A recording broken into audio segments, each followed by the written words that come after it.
Hello everyone, welcome to exam selection में सुनील एक बार फिर से आप सभी का हार्दिक स्वागत करता हूं। आपके जेट एग्जामिनेशन 2022 के लिए जो पुराने पेपर सॉल्व कर रहे थे उसमें लगभग हमने 2011 से लेकर 2014 तक के पेपर सॉल्व कर लिए थे।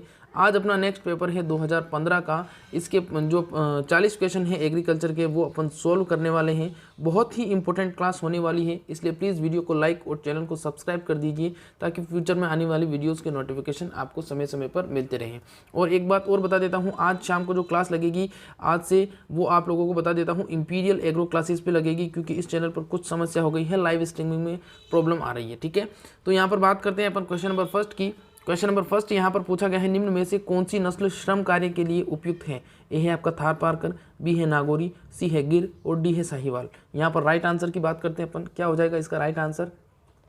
बिल्कुल, जिन बच्चों ने यहाँ पर जवाब दिया है नागौरी, बिल्कुल सबका सही जवाब है। तेज़ दौड़ने वाले और कृषि कार्य के लिए सबसे उत्तम नस्ल के जो बैल माने जाते हैं वो नागौरी नस्ल के माने जाते हैं। ठीक है, फिर बात करते हैं बकरी में रोमन नाक दिखावटी नस्ल वाली नस्ल कौन सी है? रोमन नाक की बात करते हैं। ए है जमुनापरी, बी है बर्बरी, सी है बीटल और डी है मारवाड़ी। रोमन नाक की बात करते हैं, पतला नाक रोमन नाक कहलाता है। ठीक है, तो यहाँ पर रोमन नाक से संबंधित प्रश्न आपके भेड़ में भी पूछा जा सकता है। यहाँ पर राइट आंसर की बात करते हैं तो बीटल इसका राइट आंसर हो जाएगा। और भेड़ के अंदर बात करते हैं तो भेड़ के अंदर जो चोखला होती है उस चोखला का नाक क्या होता है? रोमन होता है। ठीक है, फिर नेक्स्ट बात करते हैं क्वेश्चन नंबर 3 की, जिसके अंदर पूछा गया है डैश को रोगाणुओं की तरह पशु चिकित्सा में काम में लिया जा सकता है। ए है आपका बोरिक एसिड, बी है क्लोरोफॉर्म, सी है अदरक और डी है यूरिया। है ना, यहाँ पर कमेंट करना है आपको कि ऐसी कौन सी औषधि है जिसको रोगाणुनाशक की तरह पशु चिकित्सा में काम में लिया जा सकता है। बिल्कुल, यहाँ पर राइट आंसर की बात करते हैं। क्वेश्चन नंबर 3 जो है उसके अंदर ए ऑप्शन राइट है आपका। बोरिक एसिड जो है उसको अपन रोगाणुनाशक की तरह पशु चिकित्सा में इस्तेमाल करते हैं। क्वेश्चन नंबर यहाँ पर दिया है 4, बहुत ही ईजी प्रश्न है और बहुत बार रिपीट हुआ है कि बछड़े के आहार का जो खीस है वो सबसे प्रमुख उसका कार्य कौन सा होगा? ए है दांतों का सही विकास करना, बी है आंखों को रोशनी प्रदान करना, सी है रोग प्रतिरोधकता को सशक्त करना और डी है शरीर के भार को संतुलित करना। अब यहाँ पर जवाब देना है बछड़े के आहार के जो खीस होता है उसका प्रमुख कार्य क्या होगा? बिल्कुल, यहाँ पर राइट आंसर की बात करते हैं अपन तो ऑप्शन नंबर सी, जिन बच्चों ने जवाब दिया है सभी का सही जवाब है। इससे पीछे जो पेपर करवाया था उसमें पूछा गया था कि बछड़े को शरीर भार का कितना % खीस पिलाना चाहिए, तो बछड़े को उसके शरीर भार का लगभग 10% क्या पिलाया जाता है? खीस पिलाया जाता है। ठीक है, तो ये इंपॉर्टेंट प्रश्न बेटा, ये ही आपके रिपीट होते हैं। आगे 1-2 प्रश्न ऐसे और बताऊंगा जो पीछे वाले एग्जाम में थे और बिल्कुल रिपीट हुए हैं ना, तो पूरी क्लास को अटेंड करना है आप लोगों को। क्वेश्चन नंबर 5 यहाँ पर बात करते हैं, दूध दोहन की सर्वोत्तम विधि मांगी गई है, यहाँ पर कौन सी होगी? ए है आपका पूर्ण हस्त दोहन विधि, बी है आपकी अंगूठा विधि, सी है चुटकी विधि और डी है इनमें से कोई नहीं। अब पूर्ण हस्त दोहन विधि का जवाब देना है बेटा, आंसर क्या होगा? बिल्कुल, यहाँ पर राइट आंसर की बात करते हैं, पूर्ण हस्त दोहन विधि जो है वो इसका राइट आंसर हो जाएगा। जिन बच्चों ने ए जवाब दिया है बिल्कुल सभी का सही जवाब है। ठीक है, फुल हैंड मेथड के नाम से भी इसे जानते हैं। ठीक है, तो ध्यान रखना है, फुल हैंड मेथड इसका राइट आंसर हो जाएगा। अगला यहाँ पर दिया है क्वेश्चन नंबर 6, जिसमें पूछा गया है वर्ष भर हरा चारा देने वाली फसल कौन सी होगी? वर्ष भर हरा चारा देने वाली फसल का जवाब देना है बेटा। ए है आपका रिजका, बी है ज्वार, सी है बाजरा और डी है मक्का। अब सबको पता है हरे चारे के रूप में सिर्फ एक ही फसल को इस्तेमाल करते हैं जो इसके अंदर दी गई है, रिजका। इसके अलावा अगर यहाँ पर बरसिम होता तब आपको ज़रूर से कन्फ्यूजन होता है, लेकिन इस प्रकार का प्रश्न बनता नहीं है। ठीक है, बरसिम और रिजका दोनों ही हरा चारा उपलब्ध करवाती हैं, लेकिन जो रिजका है वो क्या करती है बेटा? वो रिजका जो है यहाँ पर ऑप्शन में सिर्फ रिजका ही दे रखा है, तो रिजका इसका राइट आंसर हो जाएगा। ठीक है, अगला यहाँ पर दिया है क्वेश्चन नेक्स्ट, सर्वप्रथम यहाँ पर दिया गया है नवजात बछड़े को क्या पिलाना चाहिए? ए है दूध, बी है पानी, सी है ग्लूकोज और डी है खीस। आप मान के चलिए कम से कम 2 प्रश्न है ना आपके हमेशा हर एग्जाम में खीस से पूछे जाते हैं। कम से कम 2 प्रश्न खीस से पूछे जाते हैं। खीस को और किस नाम से जाना जाता है? बिल्कुल, यहाँ पर तो राइट आंसर खीस हो जाएगा। खीस को कोलेस्ट्रॉम के नाम से जाना जाता है। ठीक है, तो ध्यान रखना है, कोलेस्ट्रॉम जो है वो खीस को ही कहा जाता है। अगला यहाँ पर बात करते हैं क्वेश्चन नंबर 8, यहाँ पर दिया गया है कि खुरपका मुंह पका रोग का मुख्य लक्षण क्या होगा? ए है मुंह तथा पैरों में फफोले होकर छाले पड़ जाते हैं, बी है मुंह सूज जाता है। तो यहाँ पर मुख्य कैरेक्टर 4 ऑप्शन पढ़ने की जरूरत नहीं है, सबको पता है मुंह और जो पैर होते हैं वहाँ पर क्या हो जाते हैं बेटा? फफोले पड़ जाते हैं और छाले पड़ जाते हैं। ठीक है, नेक्स्ट यहाँ पर बात करते हैं क्वेश्चन नंबर 9 की। क्वेश्चन नंबर 9 यहाँ पर दिया है जिसके अंदर अपन डिस्कस करते हैं उत्तर भारत में सबसे अधिक दूध उत्पादन वाली भैंस की नस्ल कौन सी होगी? ए है आपका सूरती, बी है नीली रावी, सी है महसाणा और डी है मुर्रा। उत्तर भारत में भैंस की सबसे अधिक दूध उत्पादन वाली नस्ल का नाम क्या होगा?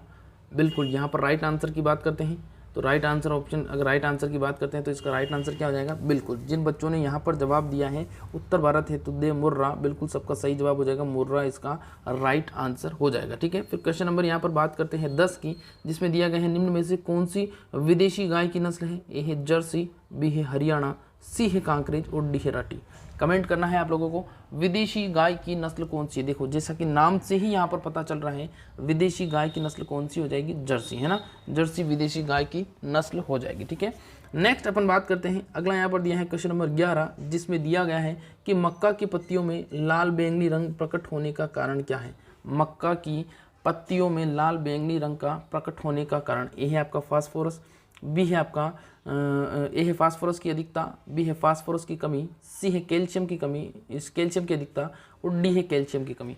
मक्का की पत्तियों में लाल बैंगनी रंग। अच्छा, इसके अलावा मक्का के अंदर व्हाइट बर्ड रोग भी होता है बेटा, ये भी मैंने आप लोगों को बताया था। यहाँ पर राइट आंसर की बात करते हैं, क्वेश्चन नंबर 11 जो है उसके अंदर आपका राइट आंसर हो जाएगा ऑप्शन नंबर बी वाला, फास्फोरस की कमी के कारण क्या हो जाता है? लाल बैंगनी रंग प्रकट हो जाता है।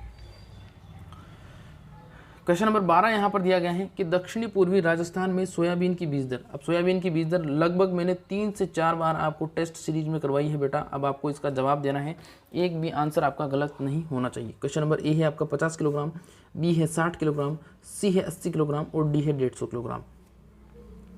बिल्कुल यहाँ पर राइट आंसर की बात करते हैं तो दक्षिणी पूर्वी राजस्थान में सोयाबीन की बीज दर, बिल्कुल जिन बच्चों ने यहाँ पर सोयाबीन की बीज दर का जवाब दिया है ऑप्शन नंबर सी, बिल्कुल सबका सही जवाब है 80 किलोग्राम बीज दर का इस्तेमाल करते हैं। कहीं कहीं पर आपको 80 से 100 किलोग्राम भी बीज दर मिल जाएगी लिखी हुई, ठीक है, लेकिन एग्जिट 80 किलोग्राम बीज दर का इस्तेमाल किया जाता है। अगला यहाँ पर क्वेश्चन नंबर 13 दिया गया है कि सरसों की फसल को पाले से बचाने हेतु कौन से रसायन व मात्रा का छिड़काव लाभदायक रहता है? ए है गंधक का तेजाब 0.3%, बी है हाइड्रोक्लोरिक अम्ल 0.1%, सी है गंधक का तेजाब 0.1%, बी है आपका गंधक का तेजाब 0.5%। कमेंट करना है अब यहाँ पर राइट आंसर क्या होगा? बिल्कुल मैंने बताया था गंधक का तेजाब जिसको H2SO4 बोलते हैं, बिल्कुल 0.1% मात्रा का छिड़काव करते हैं, है ना, तो 0.1% यानी कि ऑप्शन नंबर से इसका राइट आंसर हो जाएगा 0.1%। अगला यहाँ पर दिया है क्वेश्चन नंबर 14, जिसमें दिया गया है 40 किलोग्राम नाइट्रोजन हेतु डीएपी की कितनी ज़रूरत होती है? ये फर्टिलाइजर डोज वाला जो प्रश्न है, लगभग एक प्रश्न आपके हर बार पूछा जाता है, लगभग एक प्रश्न हर बार पूछा जाता है। और यहाँ पर अगर अपन राइट आंसर की बात करते हैं तो देखिए यहाँ पर अपन जो पूछा गया है प्रश्न, उस प्रश्न के अकॉर्डिंग डीएपी जो है, डीएपी के थ्रू वो आपको नाइट्रोजन की मात्रा पूछ रहा है। तो अगर आप 100 किलोग्राम नाइट्रोजन डालते हो, 100 किलोग्राम डीएपी डालते हो तो आपको पता है कि 18 किलोग्राम नाइट्रोजन प्राप्त होती है। फिर से 100 किलोग्राम डालोगे तो 18 और 18 36 हो जाएगी, और इधर 200 हो गया, है ना, तो यहाँ पर 222 किलोग्राम ऑप्शन नंबर बी इसका राइट आंसर हो जाएगा। और ये प्रश्न अभी तक आपने अगर नहीं किए हैं इस प्रकार के, तो 2-3 प्रश्न जो है वो मैं इंपीरियल एग्रो क्लासेस पर डाल दूंगा, वहाँ से आप इसको सोल्व करके निकाल सकते हो। अगला यहाँ पर दिया है क्वेश्चन नंबर 14, क्वेश्चन नंबर 14 के बाद में क्वेश्चन नंबर 15, जिसके अंदर दिया गया है सोयाबीन में खरपतवार नियंत्रण हेतु अंकुरण के पश्चात शाकनाशी कौन सा इस्तेमाल करते हैं? ए है आपका इमीजाथाइपर, बी है आपका पेंडिमेथिलीन, सी है एलाक्लोर और डी है फ्लूक्लोरेलिन। बताना है बेटा, सोयाबीन में खरपतवार नियंत्रण हेतु अंकुरण के पश्चात कौन सा शाकनाशी इस्तेमाल करते हैं? बिल्कुल यहाँ पर राइट आंसर की बात करते हैं, सोयाबीन जो है, सोयाबीन के अंदर अपन अंकुरण के बाद में इमीजाथाइपर का, है ना। जिन बच्चों ने यहाँ पर जवाब दिया है ऑप्शन नंबर ए, बिल्कुल सबका सही जवाब हो जाएगा बेटा। आगे बात करते हैं सिंचाई जल के साथ उर्वरक देने की विधि क्या कहलाएगी? ए है आपका सिंचाई, बी है हर्बिगेशन, सी है फर्टिगेशन और डी है केमिगेशन। यहाँ पर राइट आंसर की बात करते हैं, बिल्कुल बेटा करवाया हुआ सवाल है, प्रत्येक सवाल आपको करवाया हुआ है। यहाँ पर राइट आंसर की बात करते हैं, क्या हो जाएगा? फर्टिगेशन। फर्टिगेशन यानी उर्वरक यानी कि फर्टिलाइजर, और सिंचाई यानी कि इरिगेशन, तो इन दोनों को शब्द को मिलाकर फर्टिगेशन शब्द बनाएं। अगर यहाँ पर शाकनाशी आ जाता है तो शाकनाशी में क्या हो जाता है बेटा? इसका राइट आंसर बिल्कुल हर्बिगेशन हो जाता। और केमिगेशन की बात करूँ तो केमिगेशन जो है वो आपके कहलाता है पोषक तत्वों को घोल के रूप में देना, ठीक है। नेक्स्ट क्वेश्चन नंबर 17 की बात करते हैं, जहाँ पर दिया गया है कि फसलों में लौह तत्व की कमी, फसलों में लौह तत्व की कमी के लक्षण प्राय दिखाई देते हैं। ए है नई व ऊपरी पत्तियों पर, बी है पुरानी व निचली पत्तियों पर, सी है सबसे निचली पत्तियों पर और डी है इनमें से कोई नहीं। फसलों में लौह तत्व की कमी के लक्षण, बिल्कुल यहाँ पर राइट आंसर की बात करते हैं। लौह तत्व की कमी के लक्षण नई व ऊपरी पत्तियों पर दिखाई देते हैं। सबसे पहले इसके लक्षण, राजस्थान में सर्वाधिक क्षेत्र में उगाई जाने वाली फसल कौन सी होगी? ए है धान, बी है मक्का, सी है बाजरा और डी है उड़द। जवाब देना है बेटा, इसका आंसर क्या होगा? 18। क्वेश्चन नंबर 18 की बात करते हैं। सर्वाधिक क्षेत्रफल की बात करते हैं तो सर्वाधिक क्षेत्रफल जो है, सर्वाधिक क्षेत्रफल में आपकी बाजरा उगाई जाती है। कौन सी उगाई जाती है? बाजरा उगाई जाती है। मोस्ट इंपोर्टेंट है, खरीफ के अंदर भी अगर आपसे पूछ सकता है कि खरीफ में सबसे ज़्यादा कौन सी उगाई जाती है, तो खरीफ या रबी कोई सी भी ले लो, वर्ष भर सबसे ज़्यादा जो उगाई जाती है वो आपकी बाजरा ही उगाई जाती है। ऑप्शन नंबर से इसका राइट आंसर हो जाएगा। अगला यहाँ पर दिया है क्वेश्चन नंबर 19 और इसकी बात करें तो यहाँ पर दिया गया है कि गाजर घास, जिसको पार्थेनियम हिस्टोरोफोरस के नाम से जाना जाता है, एक खरपतवार है और इस खरपतवार का जैविक नियंत्रण कौन से कीट के द्वारा कर सकते हैं? ए है जाइगोग्रामा बाइकलराटा, बी है आपका क्रोसिडोसोमा लेंटाना, सी है डेक्टा एलोपियस ओपनसी और डी है निकोटियाना ब्रूची। अब यहाँ पर अगर अपन बात करें तो ये जो इसके इंसेक्ट हैं, इन इंसेक्ट को अपन बायो एजेंट के नाम से जानते हैं। ध्यान रखना, वो पूछ सकता है। तो ये कौन से इंसेक्ट हो जाएंगे बेटा? ये आपके बायो एजेंट हो जाएंगे। और ये क्या करते हैं? ये स्पेशल इंसेक्ट होते हैं जो खाद्य के रूप में या खाने के रूप में सिर्फ और सिर्फ गाजर घास का ही प्रयोग करते हैं, है ना। तो ये मित्र कीट की श्रेणी में भी आ सकते हैं, ये भी आप लोगों को ध्यान रखना है। अब ये महत्वपूर्ण सवाल है, यहाँ पर राइट आंसर की बात करते हैं। जिन बच्चों ने यहाँ पर जवाब दिया है ऑप्शन नंबर ए वाला जाइगोग्रामा बाइकलराटा, 19 के अंदर बिल्कुल सबका सही जवाब है। 19 में हो जाएगा आपका जाइगोग्रामा बाइकलराटा। अगला यहाँ पर दिया है क्वेश्चन नंबर 20, जिसमें दिया गया है यदि 2 सिंचाई जल उपलब्ध हो, यानी कि 2 ही सिंचाई देने का जल उपलब्ध है आपके पास, तो गेहूं के अंदर आप कितनी सिंचाई अवस्था किस किस अवस्था पर करोगे? ठीक है, ए है शीर्ष जड़ जमने में बालियां निकलते समय, बी है शीर्ष जड़ जमने में दानों की दूधिया अवस्था पर, सी है शीर्ष जड़ जमने में फुटान अवस्था पर और डी है फुटान अवस्था और दाने की दूधान अवस्था पर। यहाँ पर अगर अपन मैं राइट आंसर की बात करूँ तो पहले तो देखिए इसका राइट आंसर जो है वो हो जाएगा आपका शीर्ष जड़ जमने और दाने की दूधिया अवस्था पर। लेकिन अब इससे महत्वपूर्ण चीज़ और बता देता हूँ। देखिए बेटा, जो आपका गेहूं है, एक तो उसकी बीज दर, एक उसकी जल मांग, एक उसके अंदर जो सिंचाई की क्रांतिक अवस्थाएं हैं वो, एक इसके अंदर खरपतवार नाशी, ये इतने महत्वपूर्ण टॉपिक हैं बेटा कि इससे हर पेपर के अंदर प्रश्न आ रहा है। आप पुराने पेपर जो मैंने 3 साल के करवाए हैं, चाहे तो उनको उठा के देख लीजिए, चाहे तो इस पेपर को उठा के देख लीजिए, या मैं कल से जो नेक्स्ट पेपर करवाऊंगा उनको उठा, गेहूं से संबंधित प्रश्न, खरपतवार से संबंधित प्रश्न, इसके अलावा यहाँ पर अगर मैं बात करूँ तो रोग से संबंधित प्रश्न हमेशा पूछे जाते हैं। ठीक है, नेक्स्ट यहाँ पर बात करता हूँ। अगला यहाँ पर क्वेश्चन नंबर 21 दिया गया है। प्रश्न को थोड़ा सा ध्यान से समझना है। यहाँ पर दिया गया है कि खाद, उर्वरक, भू परिष्करण, यानी कि जो कृषि के अंदर जो क्रियाएं करते हैं, भू परिष्करण, मृदा के अंदर जो क्रियाएं करते हैं, क्रियाओं तथा सिंचाई के प्रयोग से उत्पन्न होने वाली भू उर्वरता क्या कहलाती है? अब इसके ऑप्शन की अगर मैं बात करूं तो ऑप्शन यहाँ पर देखिए क्या दिए गए हैं। बिल्कुल ऑप्शन यहाँ पर दिए गए हैं, प्राकृतिक उर्वरता, फिर है आपकी उपार्जित उर्वरता, ए है प्राकृतिक उर्वरता, बी है उपार्जित उर्वरता, सी है उर्वरता और डी है भूमि उत्पादकता। अब यहाँ पर बात करता हूँ उपार्जित उर्वरता। ऑप्शन नंबर डी जिन बच्चों ने जवाब दिया है, ऑप्शन नंबर बी जिन बच्चों ने जवाब दिया है सभी का सही जवाब है उपार्जित उर्वरता, इसका राइट आंसर हो जाएगा। क्योंकि ये ऐसी उर्वरता है जो पोषक तत्व को डालने के बाद में जो मृदा है उसने इसको अर्जित किया है। ठीक है, बहुत ही अच्छा प्रश्न था उस सेशन का। ठीक है, नेक्स्ट यहाँ पर बात करते हैं ओरोबैंग की खरपतवार किन फसलों से संबंधित है? ए है गेहूं चना, बी है बाजरा मक्का, सी है सरसों तंबाकू, डी है कपास बरसीम। यहाँ पर बात करते हैं ओरोबैंग की खरपतवार का सवाल पीछे जेट के अंदर पूछा गया था और उस समय सरसों इसका राइट आंसर था, तंबाकू ऑप्शन में नहीं था। फिर से रिपीट हुआ बेटा ये प्रश्न, 2014 के अंदर भी इस प्रश्न को पूछा गया था। ठीक है, नेक्स्ट बात करते हैं अपन। अगला यहाँ पर दिया गया है मध्यम अवधि मौसम पूर्वानुमान कितने दिनों के लिए किया जाता है? ए है 1 से 2 दिन, बी है 3 से 10 दिन, सी है 11 से 15 दिन और डी है 15 दिनों से अधिक, है ना। पूर्वानुमान की बात करते हैं, एक है शॉर्ट ड्यूरेशन, एक होता है मिड ड्यूरेशन और एक होता है आपका लॉन्ग ड्यूरेशन, है ना। इससे संबंधित सवाल भी पूछा जाता है। बिल्कुल बच्चे जवाब देते हैं 3 से 10 दिन। जिन बच्चों ने भी जवाब दिया है बेटा सभी का सही जवाब है। एक जानकारी दे देता हूँ, अच्छा धान का खेरा रोग देखिए, धान के खेरे रोग की बात करते हैं तो धान में जो खेरा रोग है वो जिंक की अधिकता, जिंक की कमी, नत्रजन की कमी या तांबे की कमी किसके कारण होता है? धान का खेरा रोग। इससे संबंधित प्रश्न 2015 में पूछा गया था।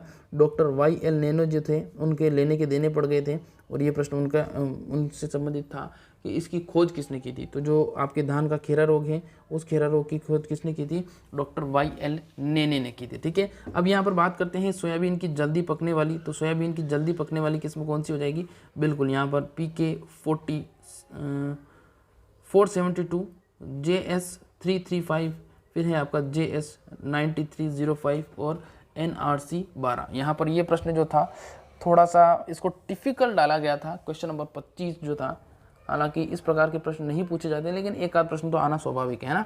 यहाँ पर 25 में राइट आंसर हो जाएगा आपका JS 9305। ठीक है, अब यहाँ पर मैं आपको बता रहा था कि बेटा आज शाम को जो 5 बजे क्लास लगेगी और जो 9 बजे क्लास लगेगी वो आपकी इंपीरियल एग्रो क्लासेस पे लगेगी। ठीक है, इसका लिंक मैं डिस्क्रिप्शन में डाल दूंगा, वहाँ से जाके अभी भी चैनल को सब्सक्राइब कर सकते हो, क्योंकि यहाँ पर लाइव में थोड़ी सी प्रॉब्लम हो रही है, नेटवर्क की समस्या आती है और ये जो लाइव है ये बार बार प्राइवेट हो जा रही है। ठीक है, इसके अलावा अगर मैं बात करूं तो जो अपना व्हाट्सएप ग्रुप है वहां पर भी मैं लिंक डाल दूंगा ताकि आप लाइव क्लास को आसानी से अटेंड कर सकें। ठीक है, इसके अलावा और वहां पर बहुत सारा मैटर डला हुआ है ताकि आप अपनी तैयारी को और ज़्यादा मजबूत कर सकें।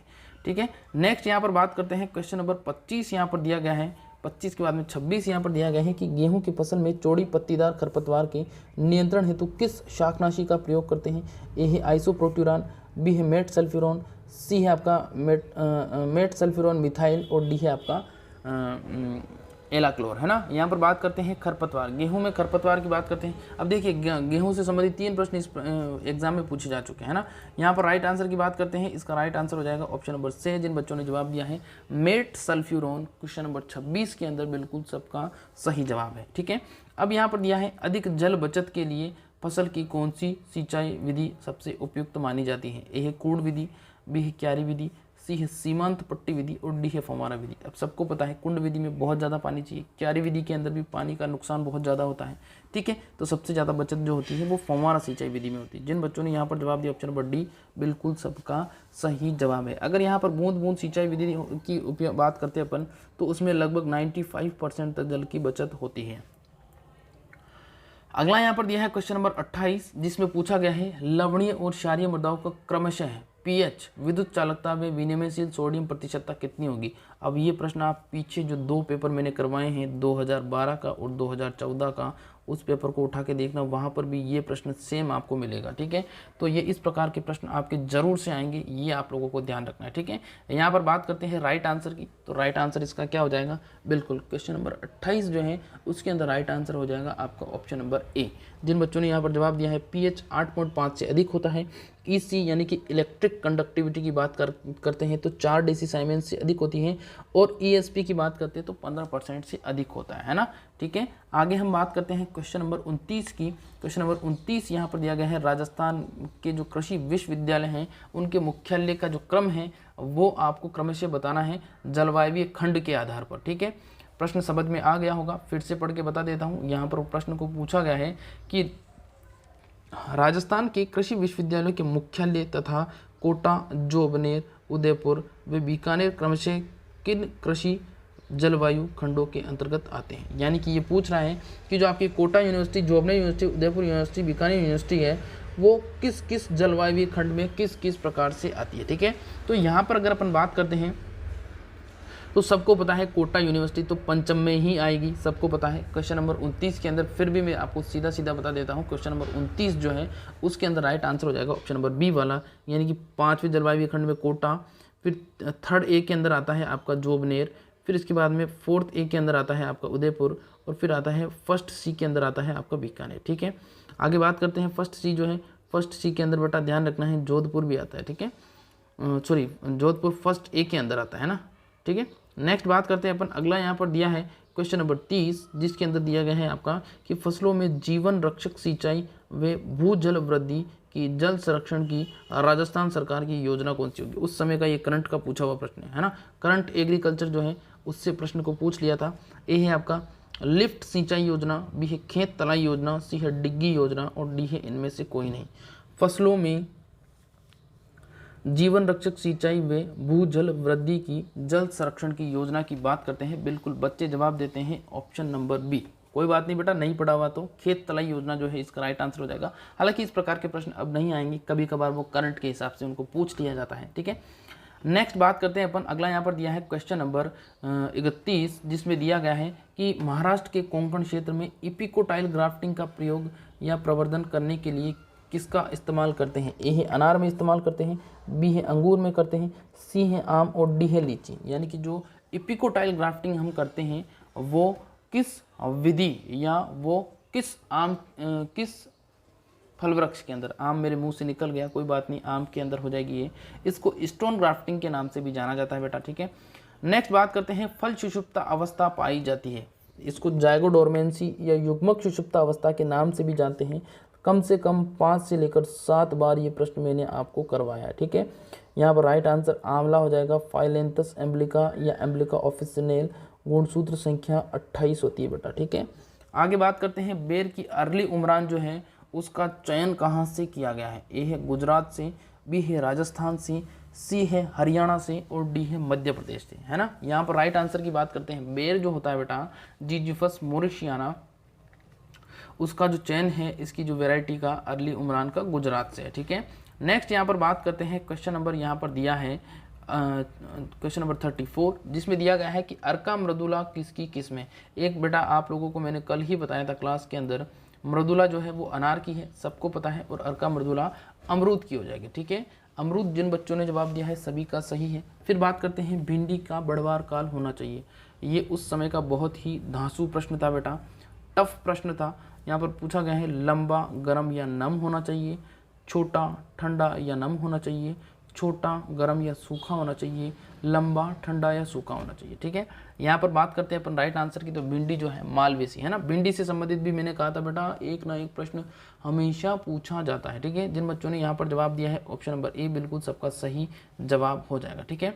नेक्स्ट बात करते हैं अपन केट फेस।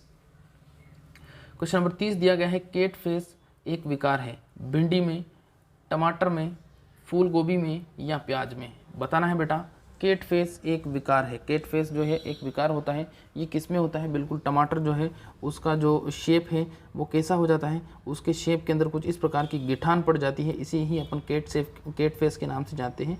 ऑप्शन नंबर 20 का राइट आंसर हो जाएगा, ठीक है। फिर यहाँ पर दिया है क्वेश्चन नंबर 37, जिसके अंदर पूछा गया है, राष्ट्रीय गुलाब पंजीकरण अथॉरिटी या राष्ट्रीय गुलाब पंजीकरण सोसाइटी, ये भारत का या गुलाब का राष्ट्रीय प्राधिकरण जो है वो प्राधिकरण कहाँ पर स्थित है। बेंगलोर में, लखनऊ में, नई दिल्ली में या चंडीगढ़ वाली, है ना। तो यहाँ पर राइट आंसर हो जाएगा आपका, जिन बच्चों ने नई दिल्ली जवाब दिया है बिल्कुल सबका सही जवाब है। क्वेश्चन नंबर 38 यहाँ पर पूछा गया है कि एगमार्क जो है वो कानून कब बनाया गया था। 1937 जवाब दिया है बच्चों ने, बिल्कुल सबका सही जवाब है। और एगमार्क लेबोरेटरी की बात करते हैं तो सबको पता है एगमार्क लेबोरेटरी कहाँ पर है, कमेंट करके बताना है बेटा, है ना। कमेंट करके बताना है एगमार्क लेबोरेटरी। चलो मैं बता देता हूँ, नागपुर के अंदर है, ठीक है। नेक्स्ट अपन बात करते हैं, क्वेश्चन नंबर 39 यहाँ पर दिया गया है और इसमें पूछा गया है कि पेक्टिन की मात्रा ज्ञात की जाती है ड्रॉप टेस्ट से, शीट टेस्ट से, एल्कोहल टेस्ट से या उपरोक्त में से कोई नहीं। जवाब देना है, पेक्टिन की मात्रा। एक क्वेश्चन करवाया था तब बताया था कि एल्कोहल डालते तब छोटे छोटे दानों के रूप में आ जाता है तो कम मात्रा होती है, और एक बड़े ढेले के रूप में आता है तो अधिक मात्रा होती है पेक्टिन की, बिल्कुल। तो ए जिन बच्चों ने यहाँ पर जवाब दिया है बी एल्कोहल टेस्ट, बिल्कुल सबका सही जवाब हो जाएगा, ठीक है। ड्रॉप टेस्ट और सीट टेस्ट तो करते हैं लेकिन वो पेक्टिन की मात्रा का नहीं करते हैं, वो जेली की पहचान करने के लिए करते हैं, ठीक है। आगे बात समझ में, तो ऐसे ही प्रश्न पूछे जाएंगे। अगला यहाँ पर विथेनिन पाया जाता है, तो विथेनिन जो है विथेनिया सोमनीफेरा किसको बोला जाता है, अश्वगंधा, और इसको अपन विंटर चेरी भी बोलते हैं, विंटर चेरी के नाम से भी इसे जाना जाता है, ठीक है। तो ये भी आप लोगों को ध्यान रखना है, ये प्रश्न आपसे पूछा जा सकता है, ठीक है। तो उम्मीद करता हूँ आज का ये जो पेपर है अच्छा लगा होगा। फिर से बता देता हूँ, शाम को जो क्लास लगेगी वो इंपीरियल एग्रो क्लासेस पे लगेगी। अगर वो चैनल अभी तक आपने सब्सक्राइब नहीं किया है तो लिंक मैंने लाइव चैट बॉक्स में दिया है, वहाँ से सब्सक्राइब कर लीजिए, या फिर मैं कमेंट बॉक्स में डाल दूंगा, वहाँ से सब्सक्राइब कर लीजिए, या फिर मैं जो लिंक है वो डाल दूंगा आपका व्हाट्सएप ग्रुप के अंदर, वहाँ से उसको सब्सक्राइब कर लेना, ठीक है। और शाम को मिलेंगे ठीक 5 बजे, बहुत ही इंपॉर्टेंट 100 क्वेश्चन लेके आऊँगा, 1 घंटे में करवा के जाऊँगा। तो मिलते हैं शाम को ठीक 5 बजे, तब तक के लिए नमस्कार, खुश रहिए, मस्त रहिए, अपनी तैयारी को और मजबूत करते रहिए, क्योंकि 19 जून बहुत ही नज़दीक आ चुकी है बेटा, ठीक है। तो अभी के लिए बस इतना ही, गुड बाय।